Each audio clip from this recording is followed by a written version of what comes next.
Então, seja muito bem-vindo, seja muito bem-vinda, né? A imersão exercício e diabetes, que te ajudando aí a entender os efeitos fisiológicos do exercício físico no diabetes. Eu sou Roberto Dório e hoje a gente vai falar aí a respeito do exercício, né, em diferentes horários do dia e a relação que existe com a resistência à ação da insulina. Então, eu acho que a primeira coisa que a gente tem que levar em consideração quando a gente pensa em resistência à ação da insulina, porque se fala muito de resistência à ação da insulina em quem tem diabetes. Então, a primeira dúvida é: a resistência à ação da insulina é só quem tem diabetes que tem resistência à ação da insulina? Não é. Isso aí é um efeito fisiológico do nosso sistema, né? É claro que a resistência à ação da insulina, a gente tem que entender o seguinte: no nosso corpo a gente tem aí vários hormônios, e os hormônios eles são liberados em pequenas quantidades, vão circulando lá no nosso sangue, vão se ligando aos receptores que existem para esses hormônios em alguns tecidos-alvo. Então vamos falar, né, do que importa aqui para a gente, que é a relação aí da insulina. Então, para a gente pensar assim, a função da insulina, ele é um hormônio anabólico. Quer dizer, ele é liberado no nosso corpo para guardar energia. Enquanto o glucagon é um hormônio que é chamado de catabólico. Ele vai fazer a gente gastar a energia que foi guardada lá através da insulina. Qual a função desses dois hormônios? Eles vão, na verdade, trabalhar em conjunto para garantir que se tem energia tanto nas nossas células, como também se tem aí a glicose no sangue, né, a quantidade de açúcar aí circulando no sangue, dentro do padrão que a gente chama aí de normalidade, que na maior parte do dia, em torno de 100 miligramas por decilitro. Se você tiver em jejum, né, de pelo menos 8 horas, aí, menor do que 100, se você se alimentou, então que não ultrapasse aí 140 miligramas por decilitro. Esses são os padrões aí que o nosso corpo vai trabalhar para manter, geralmente aí em torno de 100 miligramas por decilitro. Só que quando a gente fala para esses dois hormônios, eles têm funções totalmente dicotômicas, quer dizer, um faz a função contrária do outro. Enquanto a insulina guarda energia na forma aí de glicose, o glucagon faz o corpo usar essa energia. Então, por exemplo, para o glucagon poder funcionar, o que precisa acontecer? Precisa diminuir a ação da insulina. Porque não tem como o corpo ficar com os dois tipos de hormônios circulando, sendo que eles trabalham em funções totalmente contrárias, enquanto um está tirando a glicose do sangue para armazenar, o outro está fazendo e fica chegando glicose no sangue. Isso não faz sentido. Então, existem os momentos para que isso aconteça. Então, quando a gente pensa em resistência à ação da insulina, a gente tem que entender que para a insulina fazer efeito, o que é necessário? Que tenha aí uma quantidade muito pequena de glucagon circulando, né, no sistema, e essa quantidade de insulina seja maior. Ou o inverso. A insulina ela tem que estar em grande quantidade circulando, enquanto o glucagon está em baixa quantidade, quando é para esse hormônio fazer efeito. Então, quando a gente fala de resistência à ação da insulina, é algo que é uma situação fisiológica. Claro que eu estou dando exemplo para esses dois hormônios, existem outros hormônios do nosso corpo que vão trabalhar de maneira semelhante, que é para manter o sistema nervoso controla os estímulos para produção e liberação desses hormônios de acordo com a necessidade no nosso organismo. Então, pensando aí na insulina, quando a gente fala de resistência à ação da insulina, é algo que é fisiológico. E por que muitas vezes a gente fala assim, a resistência à ação da insulina ela de manhã é maior, à tarde é menor, à noite, né, também é menor ainda? Porque a gente tem que lembrar que durante a noite, o que vai acontecer? A liberação de hormônios, né, que são liberados normalmente durante aí o período de repouso nosso, né, durante o sono, que normalmente vão agir como contrarreguladores à ação da insulina. Então o que acontece aí? Lá por mais ou menos em torno de 4 horas da manhã, a gente tem um aumento, por exemplo, na liberação de GH, que é um hormônio importante para o nosso sistema, principalmente pensando aí na síntese proteica. Além disso, o GH ele tem uma função contrarreguladora à ação da insulina. Então, normalmente, ele vai tender a deixar a glicemia mais alta, para garantir que se tenha glicose lá, para junto com o GH fazer a síntese proteica, por exemplo. Além disso, quando a gente acorda de manhã, quer dizer, o que acontece para a gente acordar, quando a gente está dormindo e vai acordar? existe ali um aumento da nossa temperatura, que faz a gente acordar, só que tem uma ação hormonal também. A gente tem a liberação de catecolaminas. Aumenta a quantidade de liberação de principalmente adrenalina quando a gente acorda. Por isso que muitas vezes quando você acorda, né, alguém vem e te acorda, assim que você toma um susto, o que acontece? Você sente seu coração disparar. E isso naturalmente acontece, que é um efeito fisiológico para você sair do sono e despertar. E isso faz também com que haja aumento na resistência à ação da insulina. Quer dizer, esses hormônios eles vão dificultar a ligação da insulina que está circulando no nosso corpo para se ligar ao receptor de insulina. Então, a resistência à ação da insulina é algo metabólico no nosso sistema. É claro que existe aí uma patologia, uma fisiopatologia, que vai levar à resistência à ação da insulina, que leva muitas vezes aí ao diabetes tipo 2, só que fisiologicamente existe isso para garantir que um determinado hormônio haja ali naquele momento. Então, por exemplo, durante o exercício, o que acontece com a insulina? O exercício em si, ele já gera resistência à ação da insulina. Então vai falar, mas pô, o professor sempre fala que o exercício ajuda, sem dúvida alguma. Mas pensando na ação hormonal, existe uma resistência à ação da insulina. E por que acontece isso? Naquele momento a gente está gastando mais energia. Então, se está gastando mais energia, precisa manter a quantidade de glicose um pouco mais adequada para aquele momento. E o corpo se usa de quais recursos? Ao mesmo tempo que a gente precisa da adrenalina para poder fazer a frequência cardíaca aumentar, porque está precisando bombear uma quantidade muito maior de sangue, também vai precisar o quê? Diminuir a ação da insulina, senão você faz hipoglicemia. Então o corpo busca essa situação de equilíbrio e durante o exercício a gente tem resistência à ação da insulina. E além de ter a resistência causada principalmente pela adrenalina, também o corpo entende isso e diminui a produção de insulina.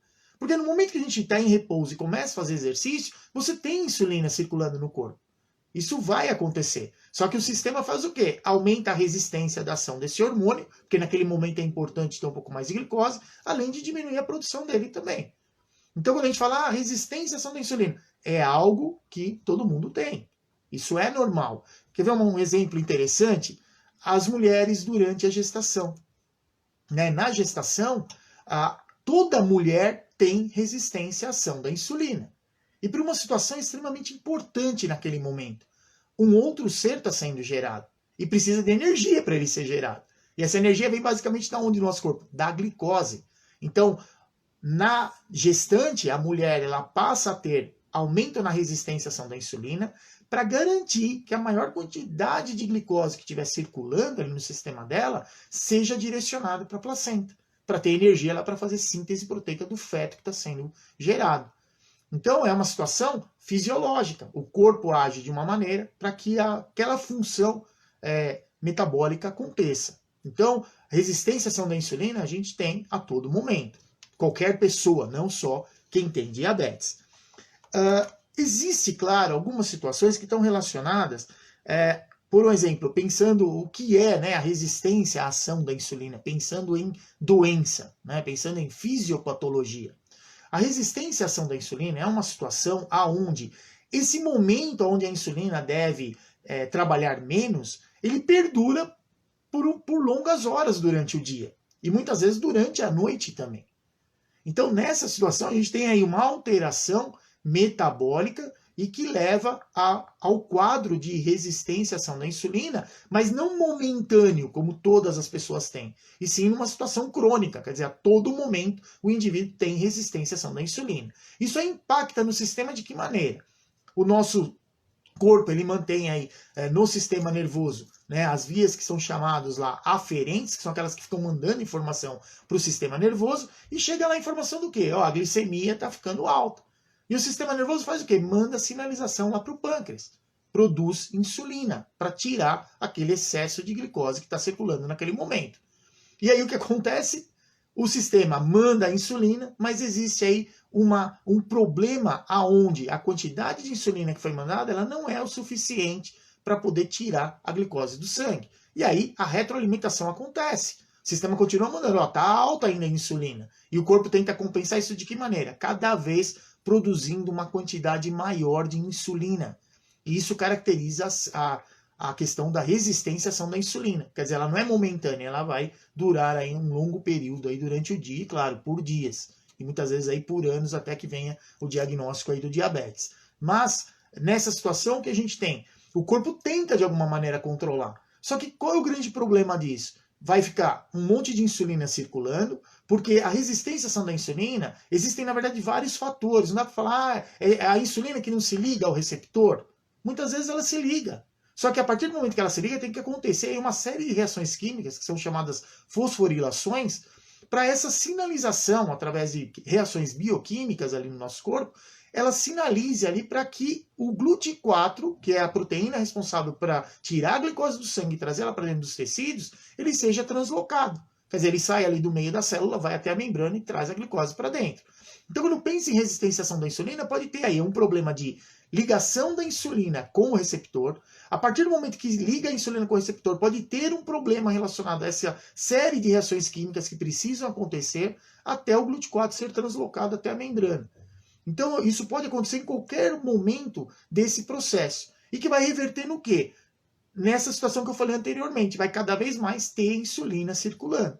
E esse monte de insulina circulando a níveis muito maiores do que naturalmente deveria acontecer, o que vai acontecer, por exemplo, na hora que a gente precisa fazer o glucagon funcionar? Ele vai ter que ser liberado também em grande quantidade, uma quantidade muito maior do que fisiologicamente ele é liberado. E essa situação de desequilíbrio, ela gera outros fatores, por exemplo, outras alterações no nosso sistema. Uma delas é o excesso de insulina, ele acaba aí aumentando a reabsorção de sódio nos nossos rins, e muitas vezes leva o indivíduo aí à hipertensão. Então, são situações que o desequilíbrio momentâneo relacionado a muita insulina, ele vai mexer com outras partes, já que o nosso corpo ele trabalha como sistema, são vários sistemas que interagem aí um com o outro. Se tem alteração em um sistema, ele vai refletir em todo o organismo. Então, pensando aí na resistência à ação da insulina, ela está relacionada a essa situação. A insulina não consegue, esse processo de ligação da insulina com o receptor, um monte de reação química, até que a glicose saia do sangue, em algum momento esse processo não está acontecendo da maneira que deveria acontecer. O corpo tenta compensar de que maneira? Cada vez mais produzindo insulina, e isso caracteriza a resistência à ação da insulina, que muitas vezes pode ser detectada pela hiperinsulinemia, quer dizer, seria a medição da quantidade de insulina que o indivíduo tem circulando no sangue. Então, isso é um indicador de que tem um problema. Aonde está na sinalização, na sistema de encaixe, da ligação da insulina com o receptor, aí precisa investigar. Realmente é uma situação multifatorial, por isso fica difícil aí a questão da cura, por exemplo, do diabetes tipo 2. Mas só que a gente sabe também que existem aí alguns fatores de risco para que isto aconteça. Então, pensando aí em resistência à insulina, quem está mais propício a ter resistência à insulina? Primeiro detalhe que a gente tem, a idade é um dos fatores. O envelhecimento ele pode sim aumentar a resistência à ação da insulina. Segundo detalhe que a gente tem, a questão relacionada à obesidade. Então assim, então quer dizer que todo indivíduo que é obeso, quem é gordo, então está muito acima do peso, ele tem resistência à ação da insulina? Tem. Ele vai ficar com diabetes? Nem sempre.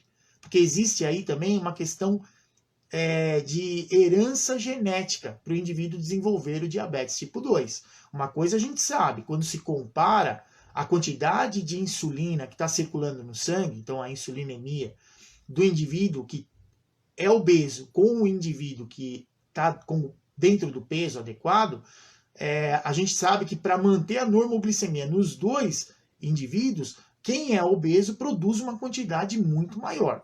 Então essa é uma relação direta que a gente tem. Um dos fatores de risco é a obesidade. Só que só pelo fato de você estar gordo é o suficiente para ser fator de risco? Não necessariamente. E sim uma relação direta com a obesidade que a gente chama de central. A obesidade central é aqui onde a nossa barriga fica grande, que é normal, a gente engorda, geralmente a barriga aumenta. Só que a região abdominal, existem ali os nossos órgãos. E nessa parte, onde se tem aí uma grande quantidade de gordura concentrada, que a gente chama de gordura visceral, ela sim apresenta aí um fator de risco para a resistência à ação da insulina, e que se o indivíduo tiver histórico de diabetes tipo 2 na família dele, aumenta bastante o risco dele também ficar com diabetes. Então, a resistência à ação da insulina, os fatores de risco, está relacionado a essa questão do envelhecimento, da obesidade e também um outro fator, a diminuição no nível de atividade física.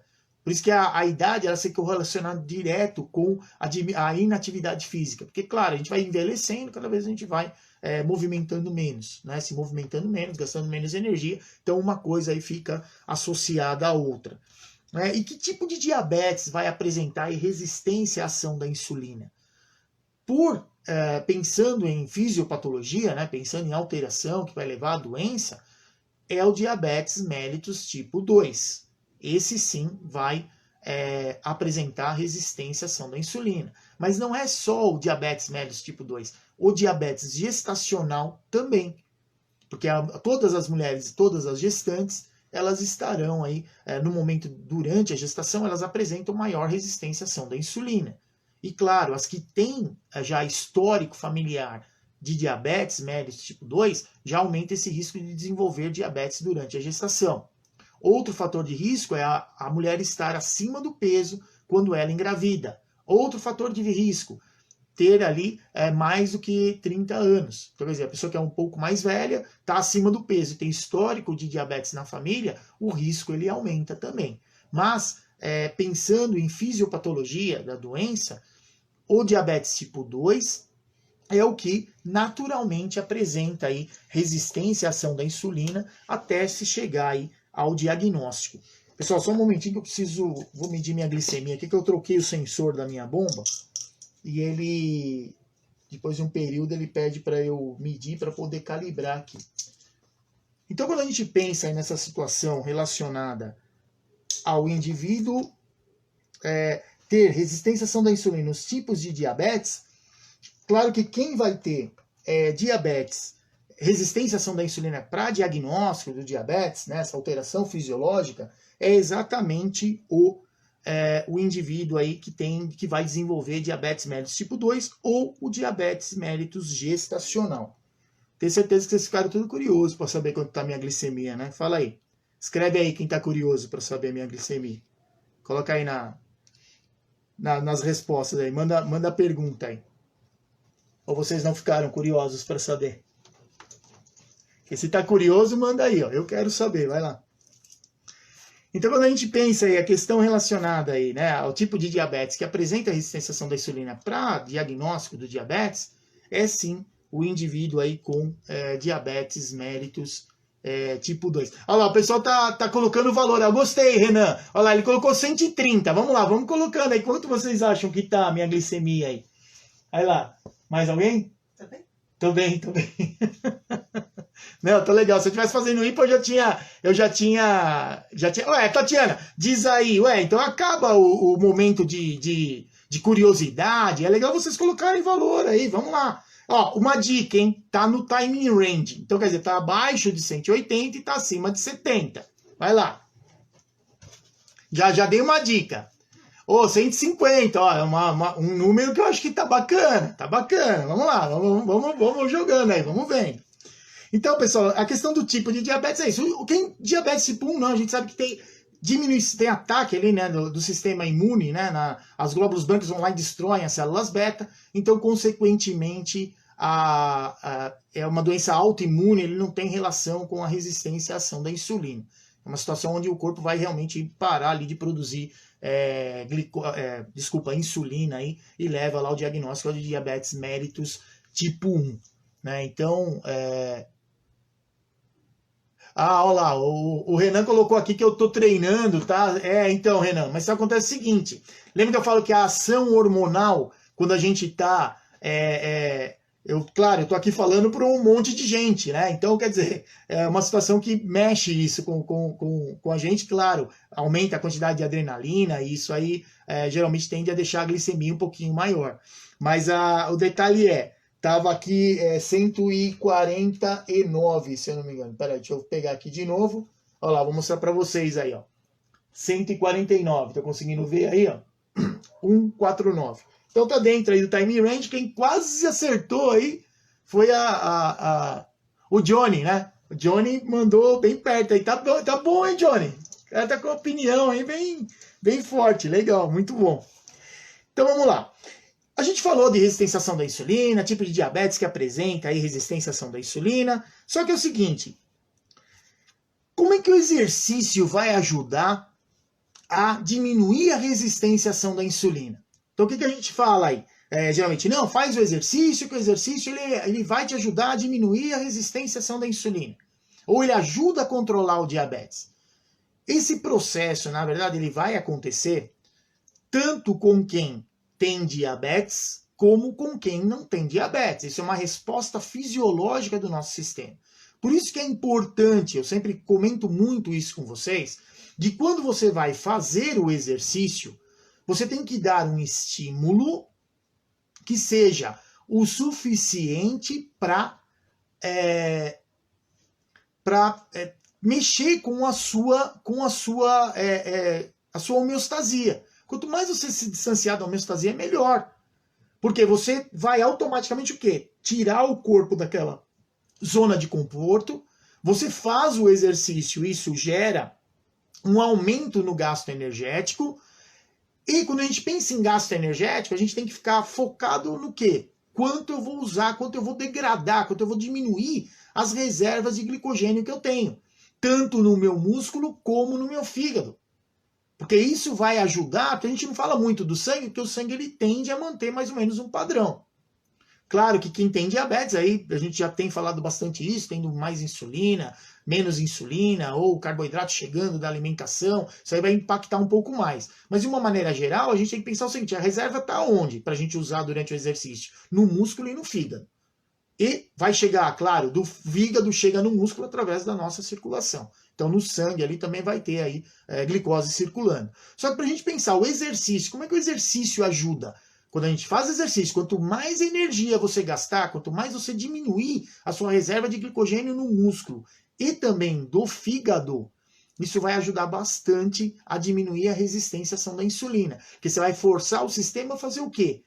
Tem que repor de novo, o nosso corpo sempre busca situações de equilíbrio, ou então ele busca a homeostasia.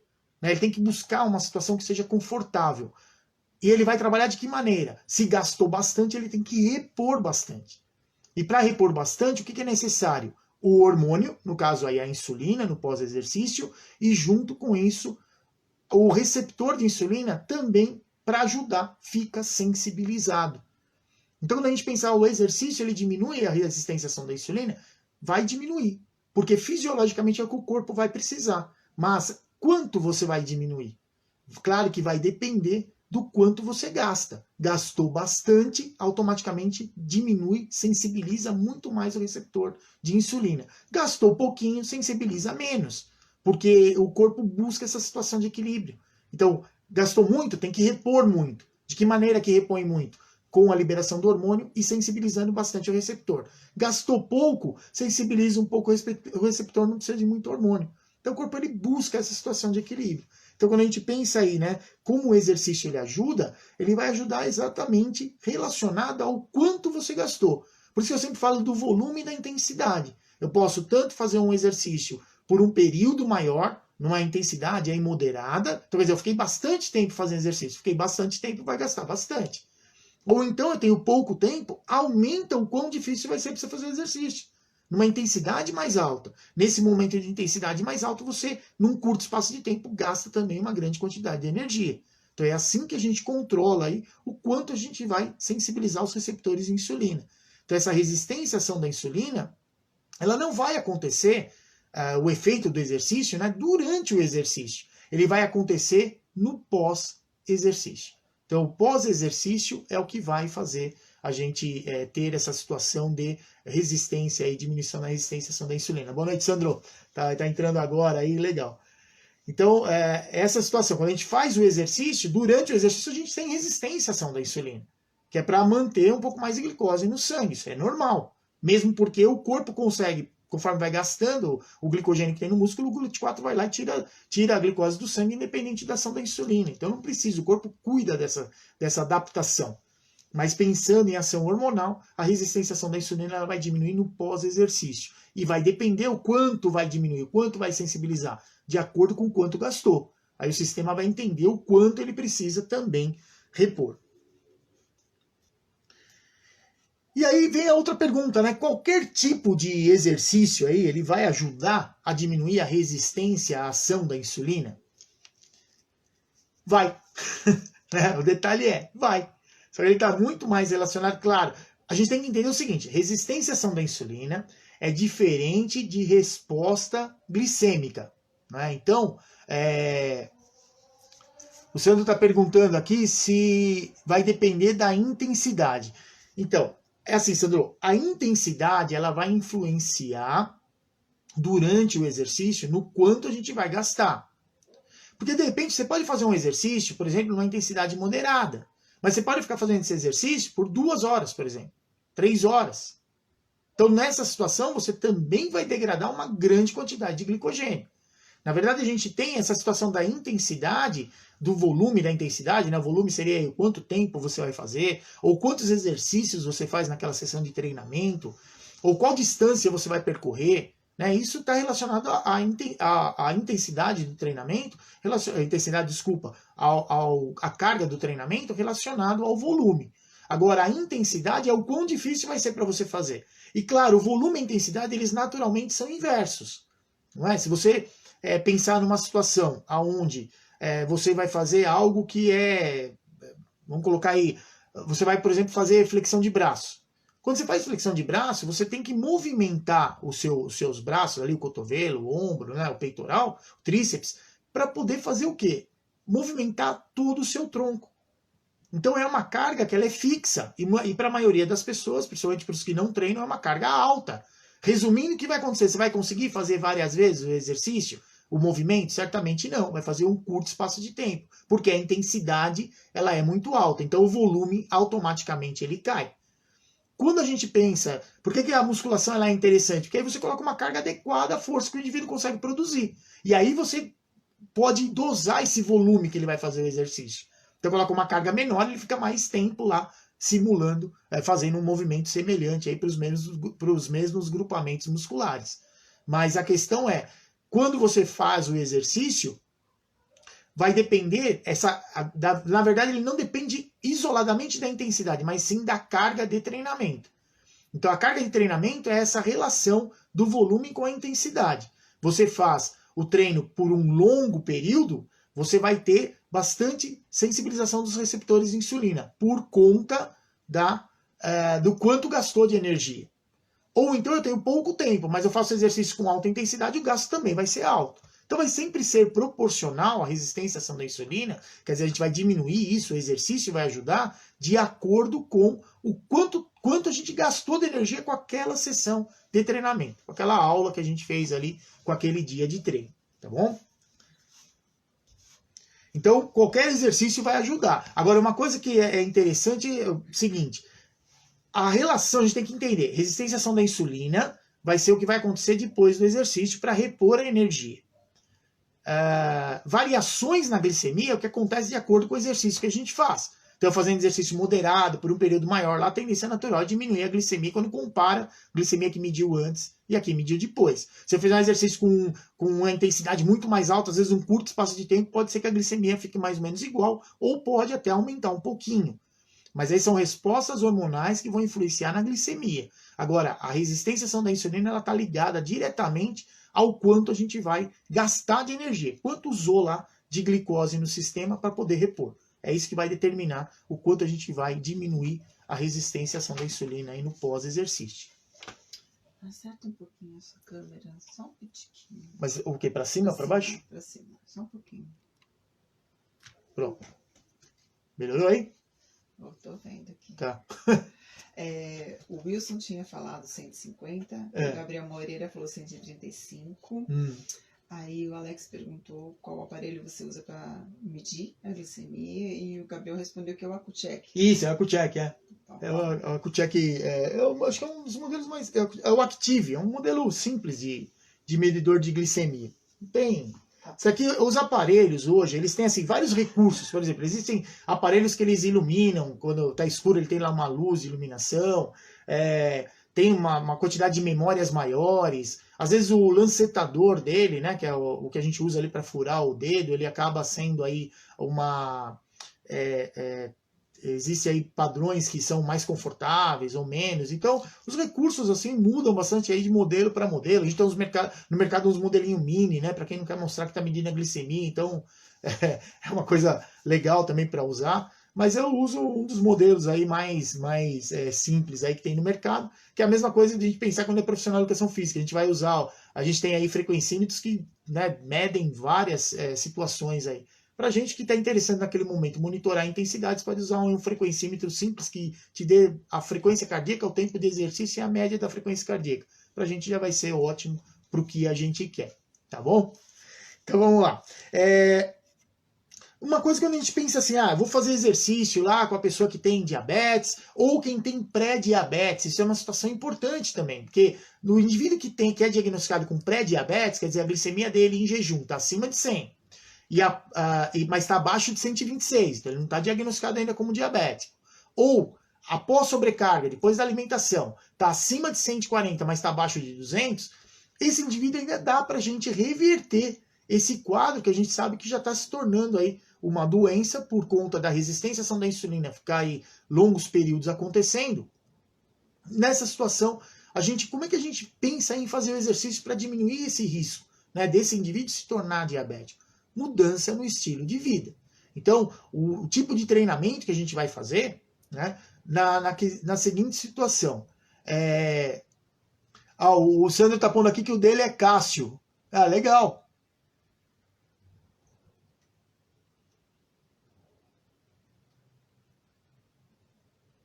Casou. Eu não conheço essa marca. Bom, tem vários aí no mercado, né? A gente tem um monte de modelos aí no mercado, mas eles vão basicamente aí agir da mesma situação. Olha lá, o Sandro tá colocando que você é pré-diabético, então vai para você essa aqui, Sandrão. Anota aí, ó. Exercício todos os dias, exercício para diminuir resistência à ação da insulina. O que a gente faz? Exercício associa o exercício cíclico com característica aeróbia, junto com o exercício de fortalecimento muscular que vai proporcionar o aumento na sua massa muscular. Por que isso? O exercício aeróbio ele diminui bastante a glicemia, né? Ele diminui bastante, ele usa bastante glicogênio ali quando a gente faz. Então isso aumenta aí a possibilidade, diminui a resistência à ação da insulina no pós-exercício. E o aumento da massa magra? Nosso corpo, quanto mais massa magra a gente tem, quanto maior for o nosso músculo, consequentemente, mais energia vai ser gasta para fazer a manutenção daquele tecido muscular. Síntese proteica e maior armazenamento de glicogênio, porque tudo isso que eu estou falando para vocês, do GLUT4 lá na membrana, captar glicose, é tudo muito bonito, só que o nosso corpo não vai trabalhar de graça. Ele tem que ter energia, vai gastar energia para isso acontecer. E isso é extremamente positivo. Pensando em quem está com pré-diabetes e não ficar diabético, reverter essa situação. O que funciona melhor? Mudança no estilo de vida. Fazer exercício todos os dias, de preferência ajustar aí para fazer exercício aeróbio junto com o exercício de fortalecimento muscular, porque a gente tem dois objetivos. A perda de peso, principalmente na região abdominal, além do aumento da massa magra. Então, aumentando a massa magra, precisa gastar mais energia. Para gastar mais energia, vai gastar mais glicose. Pode ter certeza disso. Mesmo em repouso, a gente usando aí a gordura como fonte de energia principal. Mas para usar totalmente a gordura, precisa sim de glicose para que isso aconteça. Então, pensando em aumento de massa magra, a gente consegue ajudar principalmente a manter aí um perfil glicêmico mais adequado aí para o indivíduo. Então, tá vendo, Johnny? É isso que a gente já tá comentando aí, né? Você vê, você conseguiu reverter aí a situação com exercício e alimentação. Isso, na verdade, a gente é uma coisa que já foi estudada antes, né? O que previne melhor aí o pré-diabetes para o indivíduo não ficar diabético? A mudança no estilo de vida ou usar lá a metformina como preventivo, né? E claro, o exercício ganhou de longe, aí diminuiu o risco lá em 58% da pessoa, do grupo, né, que foi estudado, de ficar com diabetes, enquanto a metformina diminuiu só 31%. Então, quer dizer, você sendo mais regrado na sua alimentação, não é deixar de comer, consome a quantidade de calorias que você precisa, com uma escolha mais adequada. E com o exercício, cara, exercício, é que eu sempre falo para vocês, exercício é tudo de bom. Não é só para quem tem diabetes, eu falo para diabetes porque é o nosso canal aqui é a respeito disso, mas exercício é tudo de bom para qualquer indivíduo, para qualquer ser humano. Então ele traz benefícios, não são só benefícios relacionados à questão das respostas que a gente tem fisiológicas, tal, mas também tem parte hormonal, sabe, que mexe com o seu humor, você se sente aí bem depois de fazer o exercício, isso te dá prazer, isso é importante. E é nisso que a gente tem que pegar, porque a gente sabe que funciona. Né? O duro é a gente manter o padrão. Né, assim, fazer aquilo ser uma rotina no seu dia e ter a mesma importância que outras atividades têm. Porque geralmente quando aperta o cinto, deu algum problema, a primeira coisa que a gente deixa de fazer é fazer exercício, que é o que vai garantir. Um professor meu na faculdade, que ele falava um negócio que eu achava muito legal. Ele falava assim, o exercício não garante que você vá viver mais, mas certamente garante que você vá viver melhor. Isso é certeza. Né? A gente se irrita menos, a gente sabe, vai ter sim uma saúde muito melhor. E parabéns para você, viu, Johnny, que conseguiu aí reverter essa situação. Muito legal, viu? A Tatiana está colocando aqui que, então, nesse caso, o ideal é manter aí a intensidade de leve a moderada no exercício resistido? Não. Porque em exercício resistido, a gente quer o quê? Aumentar a massa magra. Então, exercício resistido é trabalho de hipertrofia. É você fazer uma quantidade de repetições sendo o máximo que você consegue fazer com aquela carga. Sem, claro, fazer manobra de valsalva. Olha lá, pessoal, presta bem atenção nisso. Toda vez que a gente vai fazer exercício para aumentar a nossa força, nosso músculo ele não sabe contar. Né? Então, o que a gente tem que fazer? Colocar uma carga adequada para que você, durante um período, ali, uma quantidade de repetições que você faça, e chega um momento que você cansa e você não consegue fazer mais. Então, isso sim vai promover uma quantidade acentuada de microlesões no tecido muscular, algo que é saudável para o nosso corpo, porque depois do exercício, o que vai acontecer? Depois do treino de força, esse indivíduo vai fazer com que o corpo produza uma quantidade maior de proteínas, aumente a quantidade de síntese proteica. E para fazer síntese proteica, gasta energia. E essa energia vem da onde? Da gordura junto com a glicose. Então ajuda a manter o gasto energético mais elevado, mesmo com o indivíduo em repouso. Isso, claro, a médio e longo prazo contribui aí à diminuição, à resistência da insulina, como o próprio Johnny aí, né, tá comentando que ele conseguiu reverter aí esse quadro, mesmo tendo um quadro de pré-diabetes, conseguiu voltar para o quadro de normoglicemia. Isso é ótimo e parabéns, porque todos os indivíduos que você tem pré-diabetes, você não está com diabetes. Não adianta você falar, vou ficar com diabetes mesmo, não vou fazer nada. Muito pelo contrário, você consegue reverter. E enquanto você se mantiver saudável, ativo, né, controlando o que você come, fazendo exercício, se mantendo mais ou menos dentro do peso, e se conseguir fazer esse trabalho de manutenção aí trabalho de força para aumentar a massa muscular, você tá bonito na fita. Vai talvez ter diabetes lá quando tiver bem velhinho, já que não aguentar mais fazer treinos tão intensos. Mas a ideia é essa, né? Que a gente consiga, sim, através do exercício, aí consiga aí viver melhor. Então, a mudança no estilo de vida ela é realmente importante. E uma outra questão aí que eu acho que é muito bacana a gente comentar, a insulina exógena e a relação dela com a resistência à ação da insulina. Então o que acontece? O indivíduo lá que tem diabetes tipo 2, a gente sabe que com o passar dos anos, de uma maneira geral, em torno de 10 anos que ele foi diagnosticado, uma grande parte dos portadores de diabetes tipo 2, eles não conseguem mais manter a glicemia dentro de um padrão adequado, de acordo com o tratamento que foi traçado, somente com os antidiabéticos orais. E aí começa o quê? Começa a entrar com a insulinização. De primeiro momento, uma insulina basal aí para ser aplicada durante o período noturno, né, para evitar essa ação hormonal que eu falei aí no começo da live, né? Então, para que ele não acorde hiperglicêmico pela manhã, então começa com insulina noturna, mas com o passar dos anos a gente sabe que a capacidade do corpo em produzir insulina ele vai diminuindo e, consequentemente, esse indivíduo ele vai, em algum momento, ter um tratamento muito parecido com quem tem diabetes mellitus tipo 2, tipo 1. Vai usar insulina basal junto com insulina de curta duração e fazer contagem de carboidrato.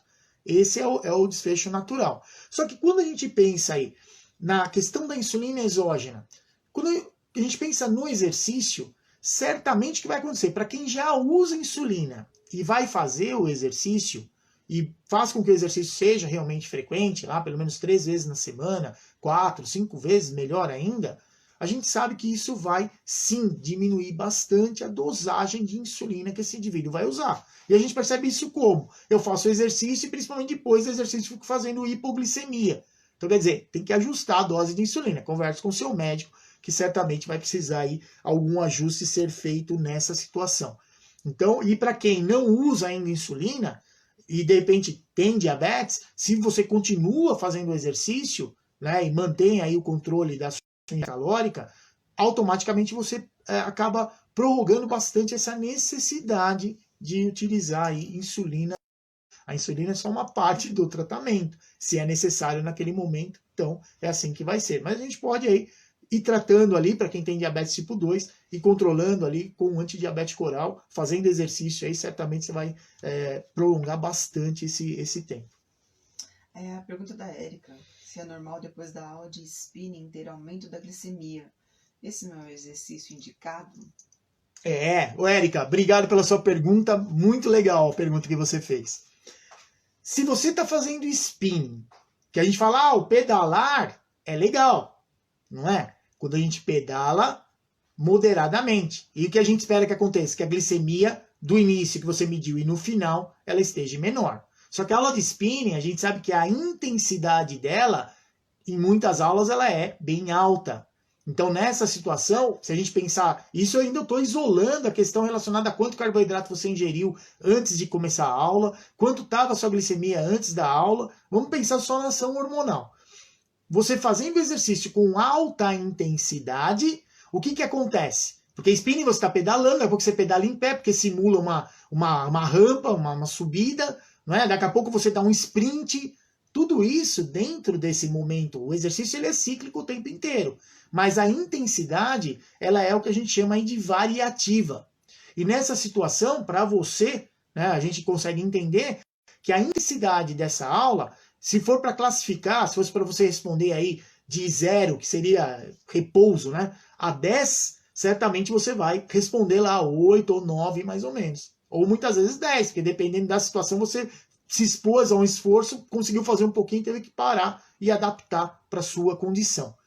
Nessa situação, o que acontece? Cada vez que a gente se esforça mais dentro do exercício, o nosso corpo ele se readapta. E vai se readaptar de que maneira? Principalmente liberando uma quantidade maior de adrenalina.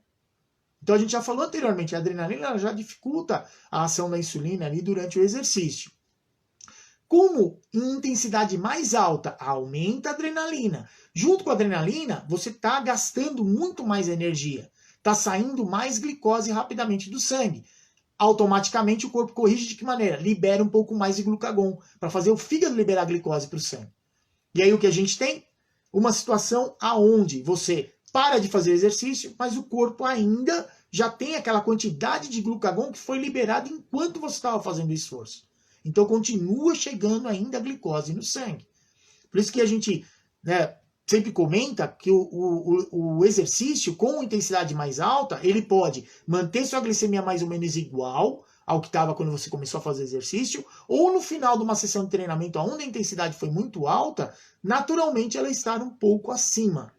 Né? Isso é normal, só que é algo que vai acontecer de maneira, por um período limitado. Porque você parou de fazer exercício, o que aconteceu com a sua adrenalina? Ela diminuiu bastante. O que aconteceu com o seu glucagon? Também vai diminuir. Não está mais saindo um monte de glicose no sangue, que o glucagon precisa fazer o fígado ficar mandando glicose. Então você vai ter um momento que foi fazer o exercício, tinha glicemia, lá um valor referencial, fez o exercício com intensidade alta, ela aumentou. Dali para frente, o natural é ela voltar a diminuir. Né? O que tem que observar é o quanto ela aumentou. Porque pequenos aumentos a gente observa, de 10, às vezes até 15, 20 miligramas por decilitro na medida inicial. Mas o que não pode é você começar o exercício, por exemplo, sei lá, com 140, 150, e terminar o exercício com 190, com 200. Aí é algo que precisa ser revisto, né? Para que você comece o exercício com uma glicemia um pouco mais baixa, para não terminar hiperglicêmica. Agora, se você começou lá, sei lá, com 160 e terminou com 175, por exemplo, 179 que seria o último valor, tá tranquilo. O importante é não ficar hiperglicêmico depois do exercício. Então, como é que a gente corrige isso quando pensa em exercício com alta intensidade? Começa o exercício com uma glicemia mais baixa, mais próxima de 100 mg por decilitro. Que aí mesmo ele aumentando, vai chegar a 150, 160, ficar dentro do que a gente chama aí de tempo no alvo, que é algo que a gente sabe que vai ajudar bastante aí no controle a médio e longo prazo. Mas essa questão do por que a glicemia ela aumenta quando eu estou fazendo spinning, porque o spinning para você, da maneira que você está fazendo, essa aula, ela está classificada com uma intensidade alta. Depois, se você puder, me manda aí, eu não sei exatamente onde você está, a Estela não falou, mas coloca aí para mim nessa escala de 0 a 10, quando você termina a aula, se você tivesse que responder essa pergunta, que número que você colocaria lá? Onde o 0 é extremamente fácil e o 10 é realmente bastante difícil. Tá bom? Que aí certamente a gente vai acabar chegando aí a um consenso em relação a isso, tá bom? Tá, você está aqui no Instagram mesmo. Agora que eu vi aqui, a sua pergunta era a próxima que eu ia ler. Mas legal. Faz o seguinte, Érica, então respondendo aí, se de 0 a 10, quanto você classificaria aí o esforço que você fez?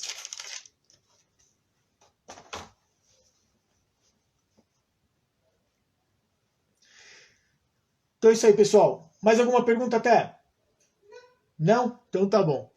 Bom, pessoal, o que eu tinha para trazer de informação para vocês aqui era relacionado ao exercício, né, relacionado à resistência à ação da insulina, né, e exercício. Era isso, que a resistência à ação da insulina ela é uma situação fisiológica do nosso corpo, que ela acontece, claro, por curtos espaços de tempo, quando necessário. Não é só portador de diabetes que tem resistência à insulina, todo mundo tem. Olha lá, né, termina com 9, é isso aí mesmo, que a gente espera da escala subjetiva de esforço, que realmente esteja lá em cima, né? E que o exercício em si, ele vai, diferentes tipos de exercício, qualquer um que você faça, ele vai ajudar a sensibilizar, só que a gente tem que lembrar que o quanto você gastar de energia é o que é mais importante aí para pensar no quanto a gente vai sensibilizar os receptores de insulina. Mas de repente você vai falar assim, professor, eu sou uma pessoa descondicionada, o máximo que eu consigo fazer é caminhar. Não tem problema. Caminhe em passos largos pelo maior período que você consegue, 30, 40, 50 minutos, não tem problema. E faça isso todos os dias. Dessa maneira você vai gastar uma quantidade de energia suficiente para ajudar aí a diminuir a resistência à ação da insulina. E além disso, você também vai conseguir fazer a questão a médio e longo prazo, você vai melhorando o seu condicionamento físico. Aí dá para você começar a andar rápido, dá para fazer uma corridinha leve, aí vai alternando, e cada pouco está correndo, daqui a pouco está correndo mais rápido, e assim por diante. Então isso é muito, muito importante aí nesse sentido. O Sandro está colocando aqui que acho que o treinamento em circuito benéfico. Então, Sandro, ele é benéfico sim, porque se a gente pensar em treinamento de força, o treinamento em circuito ele é o que mais se aproxima ao treinamento cíclico aeróbio. Porque apesar da especificidade do treinamento de força, ele tem a questão do intervalo. Você não tem intervalo entre um exercício e outro. Você faz ali um determinado exercício, já sai de uma estação, já vai para outra. Você sai de um exercício, já vai para o outro. Então, nessa situação, mesmo os trabalhos que geralmente comparam aí, os diferentes tipos de treinamento de força para quem tem diabetes, relacionando ao tratamento dos indivíduos, ele mostra que o trabalho em circuito ele tem um efeito bem próximo do que acontece com o trabalho aeróbio, principalmente diminuindo o risco cardiovascular. Então, diminuindo ali colesterol total, LDL colesterol, né, principalmente. Então, nessa situação é algo que é importante. Só que quando a gente pensa em diminuir a resistência à ação da insulina, se você conseguir fazer um trabalho de hipertrofia com esses indivíduos, também é legal, porque aí aumenta a massa magra, para fazer a manutenção disso, gasta mais energia. Então, é algo que vai ajudar também nesse sentido aí. Tá? Com relação à musculação, a gente tem aí várias metodologias de treinamento e sistemas diferentes de treino, né? Então, a musculação em si, quando se compara a glicemia antes e depois do trabalho que é cíclico, né, aeróbio, o indivíduo, por exemplo, caminhar, correr lá, pedalar, você inicia o treino e termina ele, quando termina está bem mais baixo do que quando a gente faz musculação. Musculação que eu falo de uma maneira geral, tradicional de treinos multisséries, por exemplo. Você faz lá uma série para um determinado grupamento muscular, dá um período de intervalo, vai lá e faz de novo. Nessa situação tem sim bastante diferença. Hoje a gente tem aí vários sistemas de treino, inclusive é interessante, porque, por exemplo, o circuito tende a ter um comportamento parecido com o trabalho aeróbico. Aquele rest pause, né, que você faz o exercício, dá uma descansadinha de alguns segundos e faz de novo mais uma série até a exaustão. Para de novo, vai lá de novo, faz. Esse aí ele tem uma intensidade extremamente alta. Ele muitas vezes aumenta a glicemia aí no final do exercício. Ou então ele tende a manter a glicemia bem próxima aí ao que tinha lá no início do exercício. Então é isso aí, pessoal. Muito obrigado, né, por estarem aí me acompanhando até agora. E vamos lá, pessoal, não esquece, hein? Lembre-se, exercício é tudo de bom para quem tem diabetes. Forte abraço para vocês aí e até mais.